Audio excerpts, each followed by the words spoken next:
¿Cuál es el verdadero significado de la Navidad? Quizás como cristiano pienses, muy fácil, la Navidad es la celebración del nacimiento del niño Jesús. Pues esta respuesta es incorrecta, o por lo menos, incompleta. Esto es solo el hecho histórico que sucedió hace más de 2 años, pero no es el motivo de la celebración. Si esta es tu respuesta, estás ignorando una de las lecciones más grandes de Dios. Pero no te preocupes. Esta es la respuesta más común de cualquier cristiano al explicar qué es la Navidad. Por eso es tan importante que entiendas el verdadero significado de la Navidad, no solo para ti, sino para que transmitas este conocimiento a tu familia. Cuando celebres estas fechas, recuerda darle me gusta y compartir este video para que este mensaje tan importante llegue a otros cristianos.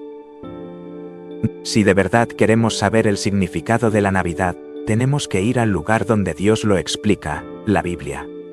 Tal vez pienses en abrirla en los evangelios de Mateo, Marcos o Lucas, pero no, esos evangelios solo relatan los sucesos y dan testimonio de lo que pasó. En ellos nos narran lo que ya sabes, cómo Jesús nació en un humilde establo con María y José, rodeados de ganado y pastores, y cómo llegaron los Reyes Magos guiados por una estrella. Pero la pregunta que debemos hacernos es, ¿por qué Dios decidió enviar a su Hijo al mundo? Esta es la pregunta central que nos lleva al corazón de la Navidad, y es que lo primero que debemos entender es que todo se trata de Él. La Navidad es un evento de Dios, el Señor.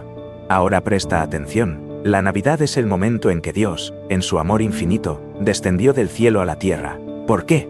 Para abrirnos el camino de la tierra al cielo por la eternidad. Jesús nació para ser nuestra puerta al cielo. No hay otro camino. Él mismo nos lo dijo claro. Yo soy la puerta. El que por mí entrare será salvo. Este versículo nos recuerda que Él es el único acceso a la presencia de Dios, y su nacimiento fue también el nacimiento del camino hacia la salvación eterna. Jesús es el regalo más grande que el mundo jamás ha recibido. Y ese regalo está disponible para todo aquel que lo reciba con fe. El Señor decidió darnos este regalo mucho antes de que Jesús llegara al mundo. La Biblia registra que sucedió aproximadamente 700 años antes del nacimiento de Cristo. Jesús ya era el Hijo de la promesa.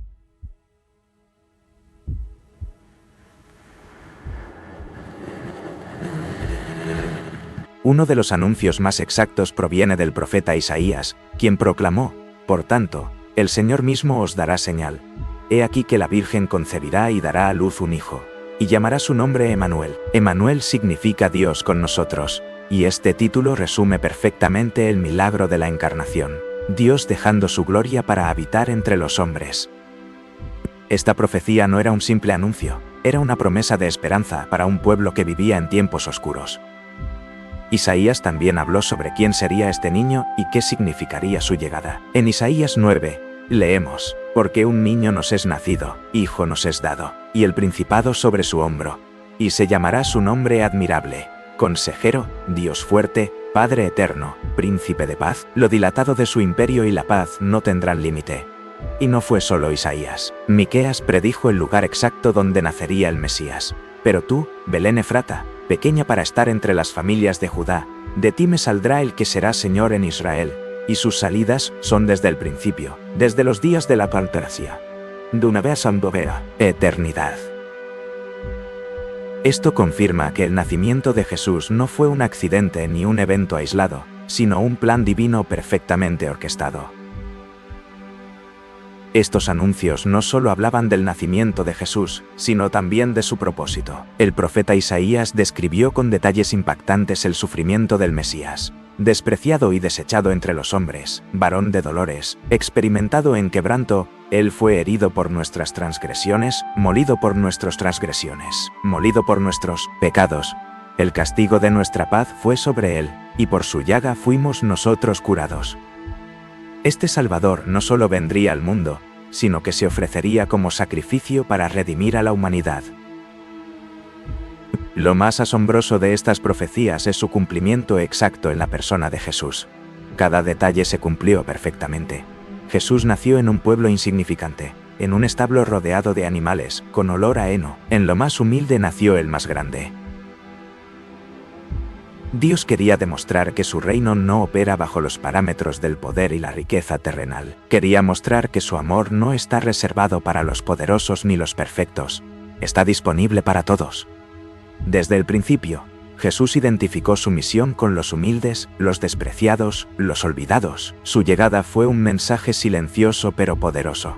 El Salvador del mundo no vino para ser servido, sino para servir. Esto no solo confirma la veracidad de las Escrituras, sino que también revela cuán perfectamente planeada estaba la venida de su Hijo al mundo por parte de Dios. Cada palabra, cada detalle y cada evento tenían un propósito: revelar su amor incondicional por nosotros y ofrecernos la oportunidad de reconciliarnos con Él. La llegada de Jesús fue el cumplimiento de una promesa del Creador, hecha mucho antes de que el mundo pudiera entenderla. Estas palabras, escritas más de 700 años antes del nacimiento de Jesús, son una prueba de que Dios siempre cumple lo que promete. El Hijo de la promesa era la esperanza para toda la humanidad, y su nacimiento marcó el inicio del cumplimiento de la promesa más grande jamás hecha, la llegada del camino a la salvación. Y esto es lo que debemos celebrar en la Navidad. La Navidad es el momento histórico en el cual Dios, en su amor incondicional, descendió del cielo a la tierra para que nosotros podamos salir de la tierra al cielo por toda la eternidad. Entonces, ¿cómo conseguimos la salvación que Jesús nos trajo? Muchos piensan que depende de cómo hayas vivido tu vida o de los pecados que hayas cometido. Pero esto es falso. Todos somos pecadores, sin importar el número o nivel de nuestros pecados. La Biblia lo dice claramente: porque por gracia sois salvos por medio de la fe. Y esto no de vosotros, pues es don de Dios, no por obras, para que nadie se gloríe. No importa cuánto bien hagamos, cuántos sacrificios realicemos o cuán recta pensemos que es nuestra vida. Ninguna obra tiene el poder de reconciliarnos con Dios ni de borrar nuestros pecados. Cada ser humano está separado de Dios por el pecado, y ninguna obra humana, sacrificio o religión puede reparar esa brecha. Por eso la Navidad es un momento para celebrar que Dios nos hizo el regalo más grande: la encarnación. La encarnación no es simplemente la llegada de un bebé al mundo. Es el acto supremo de amor de Dios hacia la humanidad. Es el momento en que Dios, quien siempre fue y siempre será, eligió tomar forma humana en la persona de Jesucristo. No debemos confundirnos. Jesús no se convirtió en el Hijo de Dios. Ya lo era. No se convirtió en Dios. Ya era Dios. Siempre fue Dios. Y vino al mundo por una razón específica: hacer posible que todos pudiéramos convertirnos en hijos de Dios. Ese bebé en el pesebre era Dios en carne humana. El Creador eligió entrar en nuestra fragilidad, compartir nuestra humanidad y caminar entre nosotros. Él tomó nuestra naturaleza humana mientras permanecía plenamente divino. Esto lo hizo para cumplir un propósito: hacernos hijos de Dios. Eligió nacer como un bebé, crecer como hombre, vivir sin pecado y morir en la cruz. Cada etapa de su vida tenía un propósito: abrir el camino para nuestra salvación. Jesús vino precisamente porque no podíamos salvarnos a nosotros mismos. La Biblia es muy clara: Jesús nació de una virgen. Este es un hecho fundamental para comprender su misión. En Jesús no había pecado, ni en su concepción ni en su vida. Este detalle es la base del plan de salvación. Si Jesús hubiera nacido como cualquier otro ser humano, marcado por la herencia del pecado, nunca habría podido cumplir el propósito de reconciliarnos con Dios. Dios tomó la iniciativa porque no había nada que pudiéramos hacer nosotros como humanos para restaurar nuestra relación rota con el Creador. Desde el principio, la Biblia deja claro que el pecado nos separó de Dios y que estábamos espiritualmente muertos, incapaces de salvarnos a nosotros mismos. Por eso Dios intervino. Jesús era Dios encarnado, perfecto y sin mancha. Su nacimiento virginal aseguró que no heredara el pecado que afecta a toda la humanidad. Esto es esencial para entender la Navidad. Si hubiera sido cualquier otro bebé, no habría podido ser nuestro Salvador. La reconciliación siempre fue, y siempre será, una obra de Dios, no nuestra. Dios, en su amor infinito, no nos exigió que subiéramos a su nivel. Él descendió al nuestro. Jesús, nacido de una virgen y sin pecado, vino para darnos algo que nunca podríamos alcanzar por nosotros mismos: una nueva posición como hijos de Dios y una relación íntima con el Padre. Este es el milagro de la Navidad, la intervención soberana de Dios para reconciliar al mundo consigo mismo en Jesús. Dios no solo nos mostró su amor, sino que nos dio acceso a una transformación total. De enemigos, pasamos a ser amigos de Dios. De culpables, fuimos declarados justos. De perdidos, fuimos encontrados. Ese es el milagro de la encarnación, el mayor regalo de amor que la humanidad haya recibido jamás. Sin embargo, presta mucha atención. Cuando alguien te pregunte, ¿por qué la salvación no es a través de obras? ¿Por qué necesitamos a Jesús? ¿Qué debemos hacer para alcanzar la salvación? Estas preguntas, y muchas otras, tienen la misma y poderosa respuesta, que se resume en 3 palabras fundamentales: reconciliación, perdón y redención. 1. Reconciliación. La reconciliación significa restaurar una relación rota. Desde el momento en que Adán y Eva pecaron, la humanidad quedó separada de Dios. El pecado nos convirtió en enemigos de Dios, incapaces de acercarnos a Él por nuestra propia cuenta. Pero Dios, en su infinito amor, tomó la iniciativa para restaurar esa relación. No fuimos nosotros quienes buscamos a Dios. Fue Él quien dio el primer paso. Como dice en 2 Corintios 5, 18, 19, todo esto proviene de Dios, quien nos reconcilió consigo mismo por medio de Cristo y nos dio el ministerio de la reconciliación. Que Dios estaba en Cristo reconciliando consigo al mundo, no tomándoles en cuenta a los hombres sus pecados. Este versículo nos recuerda que Dios no nos abandonó. En lugar de dejarnos condenados eternamente por el pecado, diseñó un plan perfecto para restaurar nuestra relación con Él. Romanos 5, 8, 10 lo explica así. Dios muestra su amor para con nosotros, en que siendo aún pecadores, Cristo murió por nosotros. Porque si siendo enemigos fuimos reconciliados con Dios por la muerte de su Hijo, mucho más, estando reconciliados, seremos salvos por su vida. La Navidad es el comienzo visible de este plan de reconciliación. Cuando Jesús nació, Dios estaba entrando al mundo para iniciar el proceso de restaurar nuestra relación con Él. El niño Jesús era la encarnación de la reconciliación, como reafirma 2 Corintios. Dios estaba en Cristo reconciliando consigo al mundo.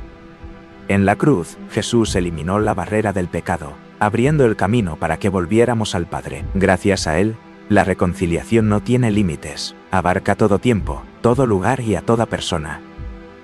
La reconciliación es el corazón del Evangelio, la manifestación del amor de Dios, el propósito de la encarnación y el mensaje de la cruz. Ahora podemos vivir con la certeza de que no somos solo criaturas de Dios, sino sus hijos amados, reconciliados y restaurados para una eternidad con Él. El perdón es el acto mediante el cual Dios borra completamente nuestra culpa y nos limpia del pecado, restaurando nuestra relación con Él. Es uno de los conceptos más transformadores del cristianismo. Es la cancelación total de nuestra deuda de pecado. Todos hemos pecado, pero el perdón está disponible para todos gracias al sacrificio de Cristo. El perdón de Dios no es parcial ni condicional, es completo. La Biblia lo expresa claramente en Colosenses 2, 13-14. Perdonándonos todos los pecados, anulando el acta de los decretos que había contra nosotros, que nos era contraria, quitándola de en medio y clavándola en la cruz. Esto significa que Cristo se sacrificó para que cualquiera pudiera ser salvo. Todos los pecados, pasados y futuros, fueron saldados por completo en la cruz. Jesús tomó el lugar que le correspondía al mundo entero. Su muerte fue sustitutiva, una expiación perfecta y completa. El perdón de Dios tiene un poder transformador. No solo restaura nuestra relación con Él, sino que también transforma cómo vivimos y nos relacionamos con los demás. Jesús nos llama a perdonar como hemos sido perdonados. Perdónanos nuestras deudas, como también nosotros perdonamos a nuestros deudores. Además, Jesús dejó una advertencia en Mateo 6, 14-15. Si perdonáis a los hombres sus ofensas, os perdonará también a vosotros vuestro Padre Celestial. Pero si no perdonáis a los hombres sus ofensas, tampoco vuestro Padre os perdonará vuestras ofensas. El perdón de Dios es inmenso y constante. Mientras sufría en la cruz, Jesús dijo: Padre, perdónalos, porque no saben lo que hacen. Esto muestra que su perdón no tiene límites, incluso hacia aquellos que lo rechazan o lo hieren. 3. Redención. La redención es uno de los conceptos más profundos y transformadores de la fe cristiana. Proviene del griego apolutrosis, que significa liberación mediante el pago de un precio. En la época bíblica, la redención se entendía en el contexto de la esclavitud. Alguien podía ser liberado si alguien pagaba el precio necesario. Desde el momento en que Adán y Eva pecaron, la humanidad quedó esclavizada al pecado. Romanos 6:16 lo explica. ¿No sabéis que si os sometéis a alguien como esclavos para obedecerle, sois esclavos de aquel a quien obedecéis? El pecado nos gobierna, nos separa de Dios, y nos lleva a la muerte espiritual. Como dice 1 Pedro 1:18-19, fuisteis rescatados, no con cosas corruptibles como oro o plata, sino con la sangre preciosa de Cristo, como de un cordero sin mancha y sin contaminación. Donde ascenga, y vende celes pures con candilación. Jesús ofreció su vida como el precio para redimirnos. Con su muerte, nos liberó de la esclavitud del pecado y nos dio acceso a la vida eterna. La redención es el clímax del plan de salvación, el acto definitivo de amor y justicia de Dios. Pedro lo declaró con firmeza. Fuisteis rescatados, no con cosas corruptibles, como oro o plata, sino con la sangre preciosa de Cristo, como de un cordero sin mancha y sin contaminación. 1 Pedro 1:18-19. La sangre de Jesús fue el precio definitivo que rompió nuestras cadenas espirituales.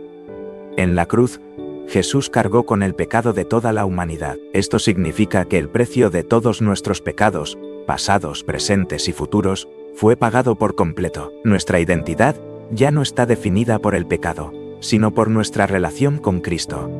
Las tres palabras clave: reconciliación, perdón y redención, encapsulan el plan perfecto de Dios. Juntas, forman el núcleo del plan de salvación. La reconciliación nos devuelve a la relación con el Padre. No. El perdón borra nuestra culpa y nos da un nuevo comienzo. La redención paga el precio que jamás podríamos cubrir. Jesús es la respuesta a nuestras preguntas más profundas y la solución a nuestra necesidad más urgente.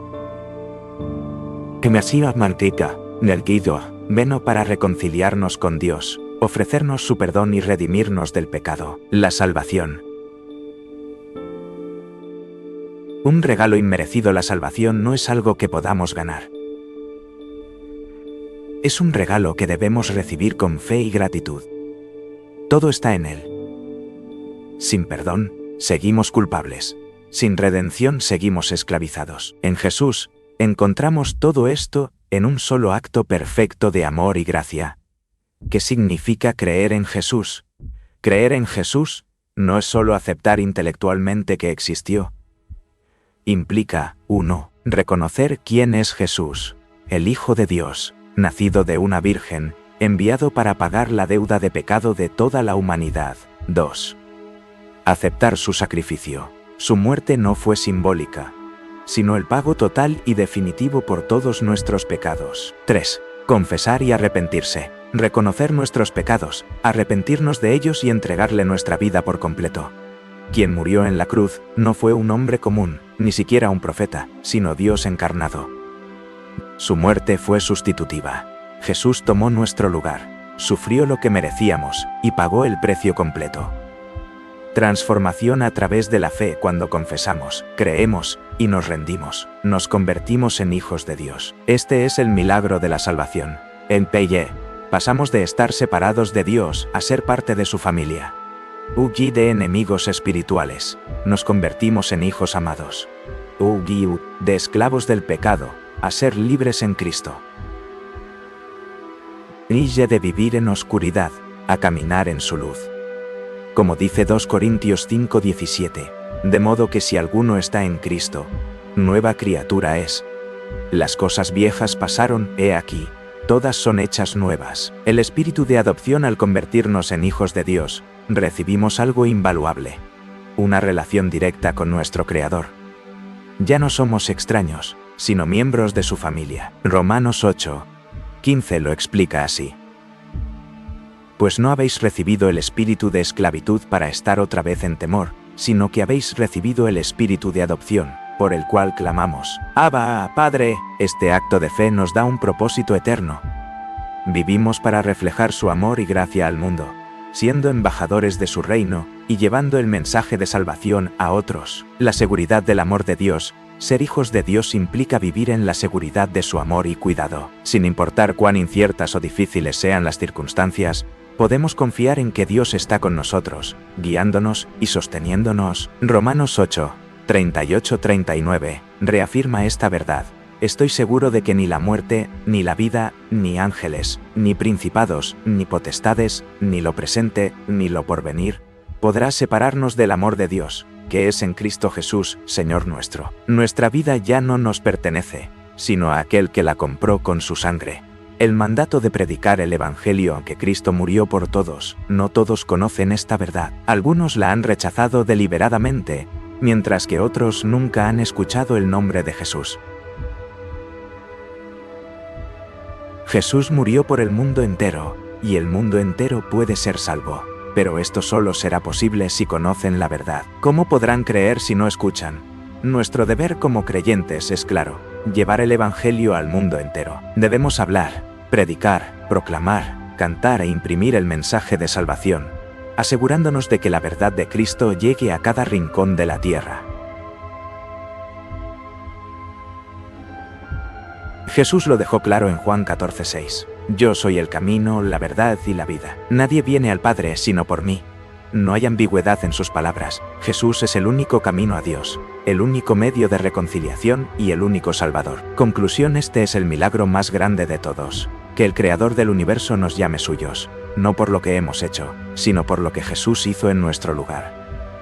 Cada paso que damos en fe nos acerca más a esa verdad, y mientras caminamos con Dios, tenemos la responsabilidad de compartir su mensaje de salvación con todos, reflejando su amor y gracia al mundo entero. Sin Jesús no hay perdón, esperanza ni eternidad con Dios, pero cuando Cristo entra en la vida de alguien, todo cambia. Él trae paz en medio de la tormenta, gozo en medio de la tristeza y confianza en medio de la incertidumbre. Jesús no solo es la puerta al cielo, también es el ejemplo de cómo debemos vivir. Su vida fue un testimonio constante de amor, sacrificio y obediencia. Jesús nos enseñó que la verdadera fortaleza no se encuentra en el poder terrenal, sino en la humildad y la entrega total a la voluntad de Dios. Él vivió una vida completamente alineada con el propósito divino, enfrentando rechazo, sufrimiento y, finalmente, la cruz. Nos mostró que la verdadera grandeza está en servir a los demás, amar a los enemigos, perdonar 70 veces 7. Jesús nos mostró que obedecer a Dios no significa ausencia de dificultades, sino la certeza de que nunca estaremos solos en ellas. Amar como Jesús amó es el llamado más alto y desafiante que podemos recibir. Él no solo nos enseñó a amar a quienes nos aman, sino también a bendecir a quienes nos maldicen y orar por quienes nos persiguen. Un camino transformador. Jesús no solo nos abre el camino al cielo, sino que nos invita a caminar con Él en esta vida, siguiendo sus pasos. Nos llama a una fe activa, a una vida transformada por su amor. Nos enseña que el éxito no se mide en logros materiales, sino en la capacidad de vivir para los demás, reflejando el carácter de Dios en todo lo que hacemos. Esta es la verdadera esperanza que tenemos en Él. No importa cuán oscuro sea el momento, cuán grande sea la tormenta, o cuán pesado sea el dolor, en Jesús encontramos una base firme. Su vida nos asegura que la obediencia a Dios, aunque difícil, siempre lleva a la victoria, porque su propósito es eterno y su amor es inquebrantable. El verdadero significado de la Navidad, entonces, ¿cuál es el verdadero significado de la Navidad? No se trata de regalos, luces o tradiciones. La Navidad es el momento histórico en que Dios, movido por su amor incondicional, descendió del cielo a la tierra, para que la humanidad pueda ascender al cielo por toda la eternidad. Es la celebración del momento en que Dios, en su infinito amor, tomó la decisión de hacerse humano, caminar entre nosotros y pagar el precio supremo por nuestros pecados con su muerte en la cruz. La Navidad es el comienzo del plan de salvación. Es la encarnación de la esperanza para toda la humanidad. Es el recordatorio de que Dios nos amó tanto, que no nos dejó en nuestra condición desvalida, sino que hizo todo lo necesario para reconciliarnos con Él. De eso se trata la Navidad, de reconciliación, perdón y redención. Dios vino a este mundo para restaurar nuestra relación con Él, borrar nuestros pecados y rescatarnos de la condenación eterna. Es el mensaje más poderoso y transformador que existe, la historia de amor más grande jamás contada. Celebrar y agradecer la Navidad no es solo para celebrar, sino también para agradecer. No solo celebremos el regalo que recibimos, sino también agradezcamos a Dios por darnos su regalo más grande. Y no guardemos este mensaje en silencio, compartámoslo. Cuéntales a nuestros familiares y seres queridos el verdadero significado de la Navidad y el enorme regalo de Dios que todos hemos recibido. Haz que otros conozcan este milagro que celebramos. Sé luz, sé testigo. Amén.